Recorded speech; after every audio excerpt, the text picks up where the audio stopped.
शरीर को नष्ट करना पाप है, पर प्रेम विवशता विरह कोई सहन नहीं कर पाए और सब त्याग करके प्राण त्याग दे तो क्या अपराध या पाप है क्या? हाँ, क्योंकि हमारी वस्तु नहीं है तो हम उसको कैसे नष्ट कर सकते हैं? हमारी वस्तु नहीं है।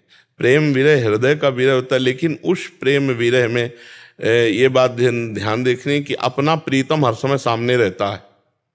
जब विरह होता है किसी वो विरह किसी संसारी स्त्री के लिए हो या संसारी पुरुष के लिए, तो आप देखोगे वो आपके सामने रहेगा। फिर परमात्मा के लिए तो जीवन धन्य हो जाए। तो उसमें विरह विकलता होती है। उद्धव जी यही समझाने आए थे गोपीजनों को कि गोपीजन श्री कृष्ण विरह में विकल रुदन कर रहे हैं।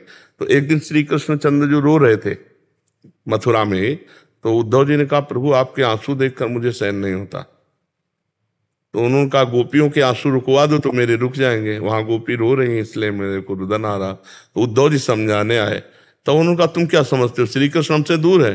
अरे मेरी आंखों में, मेरे रोम रोम में, मेरे हर समय साथ श्री कृष्ण रहते हैं। विरही के नेत्रों में, विरही के हृदय में, विरही के रोम रोम में प्रीतम रहता है, तो उसका तो जीवन प्रीतममय होता है। अगर ऐसा होता तो सब गोपियां प्राण त्याग देती, लेकिन एक भी गोपी ने प्राण तो नहीं त्यागा ना।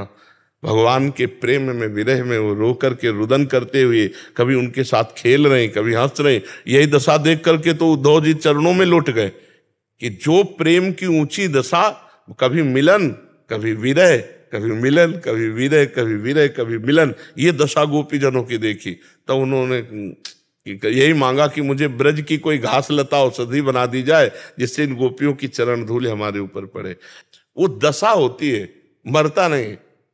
मतलब प्राणों में इतनी व्याकुलता अपने प्रीतम के लिए होती है भयानक। जो मैं ऐसा जानती प्रीति किए दुख होए, नगर ढिंडोरा पीटती अजी प्रीति न करियो कोई। लेकिन उस प्रीति में जो दुख है, उसमें जो सुख है, वो ब्रह्मा को भी नहीं है। समझना, प्रीति के दुख में जो सुख है वो ब्रह्मा को भी नहीं है। तो मिलन के सुख में जो दशा होती होगी उसका वर्णन कैसे करें? तो हम जिसकी प्रीति में, विरह में होते हैं, वो नेत्रों में बसा होता है। पी मूर्ति नयनन बसे तेहि रस रहाय समाय। हे प्यारे कब मिलोगे? हृदय तड़प रहा है। तो इस तड़पन में जो आनंद है, इस तड़पन, उसी आनंद के कारण शरीर नहीं छूटता। नहीं तो शरीर कब का छूट जाए, प्रेमी का शरीर विराग्न में कब जल जाए। पर वो जो आनंद है तड़पने में, वो मिलेंगे तो फिर उनको देखेंगे, फिर उनसे ऐसे बात करेंगे, फिर ऐसे वो उसी में डूबा हुआ काट रहा है। पर एक एक मिनट बार बार उसको लग रहा है आज घड़ी लेट चल रही क्या, इसे रफ्तार से चलना चाहिए, जल्दी से 1 घंटा हो जाए और हम मिल ले जाकर। ऐसे अपने प्रीतम के लिए वो तड़पता रहता है। इसी तड़पन के लिए तो भगवान ने गोपीजनों से कहा कि मैं तुम्हारा ऋणी हूं, मैं तुम्हारा ऋणी हूं। भगवान ने कह दिया कि मैं तुम्हारे प्रेम को नहीं चुका सकता। जो तुम मेरे लिए तड़पना, मेरे लिए रोना, वो तड़पन, वो रुदन अजित भगवान को ऋणी बना दिया, सर्वलोक महेश्वर भगवान को ऋणी बना दिया। तो शरीर को नष्ट करना ये कहीं भी किसी भी प्रेमी के जीवन में नहीं पाया गया। उसको शरीर से मतलब ही नहीं रहता, वो अपने प्रीतम में तड़पता रहता, शरीर का अपनापन खत्म हो जाता है। शरीर की जैसी भी परिस्थिति है उसको सहा जाता है। और प्रभु के लिए, जब प्रभु के विधान से शरीर छूटता है अपने आप, तो उसे भगवत प्राप्ति होती है। नहीं अगर कोई जबरदस्ती शरीर छोड़े तो आत्म कहा जाएगा, और आत्म करने वाला लोक और परलोक में दोनों जगह निंदनीय माना जाता है। अब ये सूचना दे दी जाए कि आप आज 4 बजे शरीर हत्या करना चाहते हैं तो आपको बंदी बना लिया जाएगा और इस पर मुकदमा चलेगा और आपको सजा मिलेगी।